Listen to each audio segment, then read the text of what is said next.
আল্লাহর নবীর সাহাবী হযরত আব্দুল্লাহ বিন সালাম রাদিয়াল্লাহু তাআলা আনহু থেকে হাদিস বর্ণিত, তিরমিজি শরীফের বর্ণনা।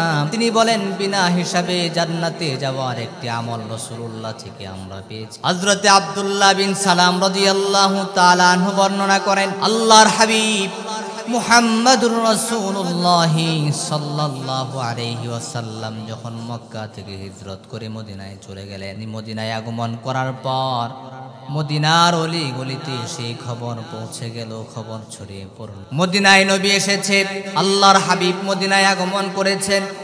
এই খবর প্রচার হওয়ার পরে মদিনার নারী পুরুষেরা রাসূলুল্লাহকে দেখবার জন্য ভিড় করতে লাগলো।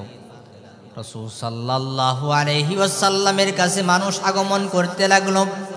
আমিও রাসূলুল্লাহকে দেখার জন্য তার কাছে গেলাম। যাইয়া রাসূলুল্লাহর চেহারা মুবারক দেখে আমার দিল সাক্ষ্য দিল, এই নবী মিথ্যা বলবার নয়, তিনি মিথ্যা কথা বলতে পারেন না।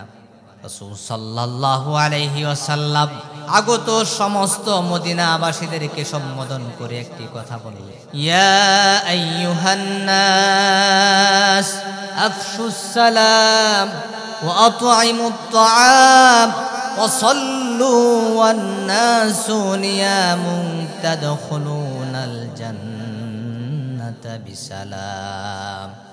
আল্লাহর হাবিব সাল্লাল্লাহু আলাইহি ওয়াসাল্লাম বললেন, হে মদিনাবাসী, তোমরা বেশি বেশি সালামের প্রসার ঘটাও। আফশুস সালাম, বেশি বেশি সালাম আদান প্রদান করো। ওয়া আত'ইমুত তা'আম, এবং গরিবদেরকে খাবার প্রদান করো, খাবার খাওয়াও।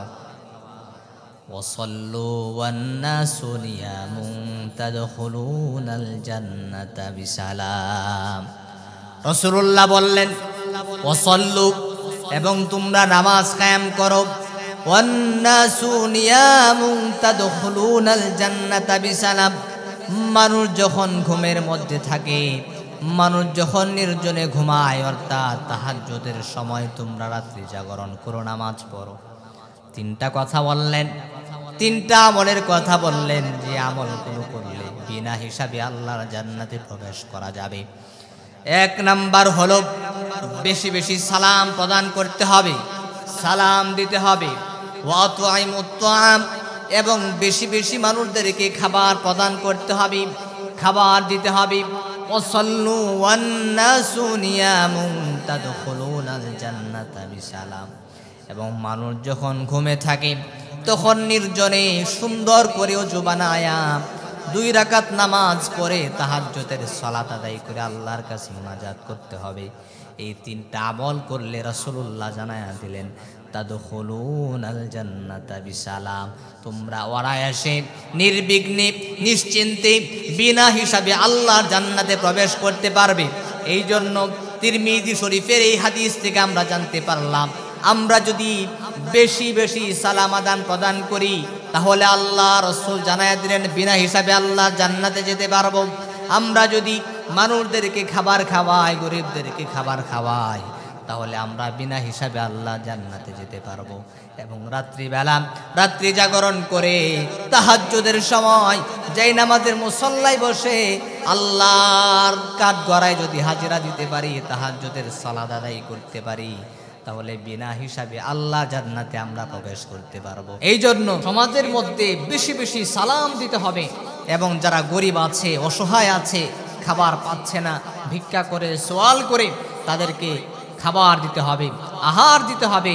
এবং মানুষ যখন ঘুমের মধ্যে থাকে নির্জনে আল্লাহ তাআলার কাছে তাহাজ্জুদের সালাত আদায় করে আল্লাহ তাআলার কাছে মুনাজাত করতে হবে। রব্বুল আলামিন রাসূলুল্লাহর এই তিনটি কথার উপর আমল করবার তৌফিক দান করুন। একদিন রাসূল সাল্লাল্লাহু আলাইহি ওয়াসাল্লাম বয়ান করছিলেন, হঠাৎ করে একজন সাধারণ সাহাবী রাসূল সাল্লাল্লাহু আলাইহি ওয়াসাল্লামের কাছে আগমন করলেন। নবীজিকে গিয়ে প্রশ্ন করলেন, ইয়া রাসূলুল্লাহ, আমি আপনার কাছে একটা আরজি, আপনার কাছে একটি দরখাস্ত করছি নবীজি, আমি আপনার সাথে জান্নাতে থাকতে চাই। ও নবীজি, আপনার সাথে যদি জান্নাতে থাকতে চাই, এর জন্য আমার কি আমল করা দরকার, কোন আমল করলে আমি আপনার সঙ্গে জান্নাতে হতে পারবো, সেই আমলের কথা বলে দেন। রাসূল সাল্লাল্লাহু আলাইহি ওয়াসাল্লাম বলছেন, আপনার অন্য কিছু বলার থাকলে আপনি বলেন, এটা ছাড়া। কিন্তু সাহাবী নাসুর বান্দা রাসূলুল্লাহকে ডাক দেয়া বলে, নবীজি আপনি বলেন, দুনিয়াতে আমার আর কোনো চাওয়া পাওয়া নেই, আখিরাতেও আমার আর কোনো চাওয়া পাওয়া নেই। আমি আপনি নবীজির সাথে জান্নাতি হতে চাই, আমি আপনার সাথে জান্নাতে থাকতে চাই। জান্নাতি হওয়ার জন্যে, আপনার সাথে জান্নাতে থাকার জন্য যে আমলটা করা দরকার, রাসূল আমাকে সেই আমলের কথা, আমাকে আমল শিক্ষা দেন। রাসূল সাল্লাল্লাহু আলাইহি ওয়াসাল্লাম তখন বললেন, ইহফাজিল কলবা আনিল হাসাদ, তুমি তোমার কলবকে হিংসা থেকে মুক্ত রাখো, পবিত্র রাখো। রাসূল সাল্লাল্লাহু আলাইহি ওয়াসাল্লাম একটি আমলের কথা জানায় দিলেন, ইহফাজিল কলবা আনিল হাসাদ, তুমি তোমার কলব কি, তুমি তোমার অন্তর কি হিংসা থেকে পবিত্র বানাও, হেফাজত করো, তাহলে আমি নবীর সাথে জান্নাতে থাকতে পারবা। এই বয়ান করার সময় হঠাৎ করে রাসূল সাল্লাল্লাহু আলাইহি ওয়াসাল্লাম আরো একটি বয়ান করলেন। রাসূলুল্লাহর অন্য একটি হাদিস থেকে আমরা জানতে পারি, রাসূল বলছিলেন, এই মুহূর্তে মসজিদে নববীর মধ্যে একজন সাহাবী প্রবেশ করবে যে জান্নাতি। সমস্ত সাহাবীরা অপেক্ষা করতেছে, কি অপেক্ষা, সমস্ত সাহাবীরা অপেক্ষা করতেছে এই মুহূর্তে কি প্রবেশ করবে। মনে মনে সবাই ধারণা করছে হযরত আবু বকর প্রবেশ করবে, হযরত ওমর প্রবেশ করবে, হযরত উসমান, হযরত আলী, বড় বড় সাহাবীদের ব্যাপারে তারা ধারণা করছেন, তারা হয়তোবা মসজিদে প্রবেশ করবেন, তাদের ব্যাপারে নবীজি হয়তোবা এই বয়ান করছেন। কিন্তু সবাই তাকায়া দেখে জীর্ণ শীর্ণ পোশাকে আল্লাহর একজন বান্দা মসজিদে প্রবেশ করলেন, 2 রাকাত নামাজ পড়লেন, নামাজ পড়ে দোয়া করে তিনি মসজিদ থেকে বের হয়ে গেলেন। দ্বিতীয় দিন রাসূলুল্লাহ আবার বয়ান করছিলেন, এমত অবস্থায় রাসূলুল্লাহ আবার ঘোষণা করলেন, এই মুহূর্তে মসজিদ নববীর মধ্যে একজন সাহাবী প্রবেশ করবে যে জান্নাতি। সমস্ত সাহাবীরা আবার অপেক্ষা করতেছেন কোন সাহাবী যে জান্নাতের সনদ পেয়েছে দুনিয়াতেই। রাসূলুল্লাহর জবান দিয়ে আল্লাহ তাআলা এই কথা বলালেন। সমস্ত সাহাবীরা তাকায় দেখে প্রথম দিন যে সাহাবী মসজিদে প্রবেশ করেছেন সেই সাহাবী আবার প্রবেশ করলেন। দ্বিতীয় দিন তিনি আবার নামাজ আদায় করলেন, নামাজ আদায় করে মসজিদ থেকে বের হয়ে গেলেন, বাড়তি কোনো ইবাদত করলেন না। রাসূল তৃতীয় দিন আবার ঘোষণা করলেন, এই মুহূর্তে মসজিদের মধ্যে একজন প্রবেশ করবে সেই জান্নাতি। তৃতীয় দিন সাহাবীরা দেখে প্রথম 2 দিন যে সাহাবী প্রবেশ করেছে সেই আবার মসজিদ নববীর মধ্যে প্রবেশ করলো, আবার নামাজ আদায় করলো, নামাজ আদায় করে চলে গেল, বাড়তি কোনো ইবাদত করলেন না। সাহাবীদের মধ্যে প্রশ্ন জাগলো, কি এমন আমল সে করেছে যে আমলের কারণে রাসূলুল্লাহ তার জবান দিয়ে 3 দিন বলেছেন সে জান্নাতি। একজন সাহাবী তার খবর নেওয়ার জন্য তার পিছনে পিছনে রওনা হলো। ওনাকে সামনে পেয়ে জিজ্ঞাসা করলেন, ভাই আমি মুসাফির মানুষ, আমি আপনার বাড়িতে দাওয়াত খেতে চাই, আমি আপনার বাড়িতে অবস্থান করতে চাই। সাহাবীদের অভ্যাস ছিল মুসাফির দেখলেই ওনারা দাওয়াত করতেন, ওনারা খাবারের ব্যবস্থা করতেন, থাকার ব্যবস্থা করে দিতেন। ওই সাহাবী বললেন, ঠিক আছে চলেন আমাদের বাড়িতে। তিনি ওনার বাড়িতে নিয়ে গেলেন। তিনি প্রথম দিন অবস্থান করলেন, রাত্রি জাগরণ করলেন দেখার জন্য ওই সাহাবী কি এমন গোপনে আমল করে যে আমলের কারণে রাসূল সাল্লাল্লাহু আলাইহি ওয়াসাল্লাম তাকে বলেছেন সে জান্নাতি। দ্বিতীয় দিন দেখলেন বাড়তি কোনো ইবাদত পেলেন না, তৃতীয় দিন দেখলেন বাড়তি কোনো ইবাদত পেলেন না।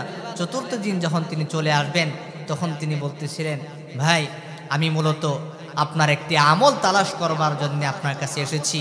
রাসূল সাল্লাল্লাহু আলাইহি ওয়াসাল্লাম আপনার ব্যাপারে 3 দিন বলেছেন আপনি জান্নাতি, আপনি জান্নাতি, আপনি জান্নাতি।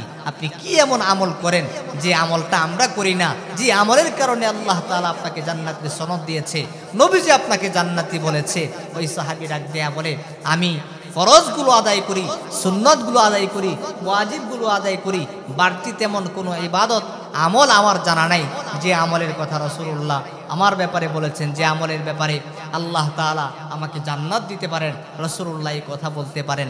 এই কথা বলে যখন তিনি চলে আসবেন পিছন থেকে ওই আল্লাহর বান্দা ডাক দিলেন, বললেন, ভাই একটু শুনে যান, আমি একটি আমল করি গোপনে, যে আমলের কারণে হয়তোবা আল্লাহ তাআলা আমার উপর খুশি হয়েছেন, রাসূলুল্লাহ হয়তোবা আমার ব্যাপারে জান্নাতের সনদ দিয়েছেন। কি এমন আমল? তিনি বলেন, আমি যখন রাত্রিবেলা ঘুমাতে যাই, ঘুমানোর আগে আমি সারাদিন যা কিছু করেছি, যাদের সঙ্গে লেনদেন করেছি, আমি আমার কলবটাকে পরিষ্কার করে আমি রাত্রিবেলা একটা কথা বলি, ও আল্লাহ, আমি সারাদিন যাদের সঙ্গে চলেছি, যাদের সঙ্গে লেনদেন করেছি, যাদের সঙ্গে আমার কথাবার্তা হয়েছে, যারা আমাকে কষ্ট দিয়েছে, আমি সবাইকে ক্ষমা করে দিলাম। আমার দিলটাকে পরিষ্কার করে দিলাম, আমার ভিতরে কোনো হিংসা রাখলাম না, আমার ভিতরে কোনো রাগ রাখলাম না। আমি ঘুমানোর আগে সর্বপ্রথম সবাইকে এক বাক্যে আমভাবে ক্ষমা করে দিয়ে প্রতিদিন ঘুমাই। এটাই হলো আমার গোপন আমল। রাসূল সাল্লাল্লাহু আলাইহি ওয়াসাল্লামের কাছে ওই সাহাবী গেল, গিয়ে বলল, ইয়া রাসূলুল্লাহ, আপনি যে সাহাবীর ব্যাপারে 3 দিন বলেছেন সে জান্নাতি, আমি তার গোপন আমল তালাশ করেছিলাম, সে আমাকে এই আমলের কথা বলল। রাসূলুল্লাহ মুচকি হেসে বললেন, আসলেই ইহফাজিল কলবা আনিল হাসাদ, আমি যে ওই সাহাবীকে বললাম তুমি তোমার কলবকে হিংসা থেকে বাঁচাও, হিংসা থেকে বাঁচাও, তাহলে আমি নবীর সাথে জান্নাতে থাকতে পারবাম। ওই সাহাবী সে আওয়ামভাবে সকলকে রাত্রিবেলা ক্ষমা করে দেয়া ঘুমায়, যার কারণে আল্লাহ তাআলা তার উপর খুশি হইয়া তাকে জান্নাতি বানিয়ে দিয়েছেন। এই জন্য যারা আমি নবীর সঙ্গে জান্নাতে থাকতে চাও তারা ইহফাজিল কলবা আনিল হাসাদ, তোমরা হিংসা থেকে নিজের কলবকে পবিত্র রাখো। তাহলে আমরা রাসূলুল্লাহর হাদিস থেকে জানতে পারলাম, আমরা যদি হিংসা থেকে আমাদের কলবকে পবিত্র রাখতে পারি, হেফাজত করতে পারি, তাহলে নবীর সাথে আমাদের হাসর নাসর হবে। আল্লাহ রাব্বুল আলামিন সমস্ত ধরনের হিংসা, অহংকার, রাগ থেকে আমাদের কলবকে পবিত্র রাখার তৌফিক দান করুন। আমিন।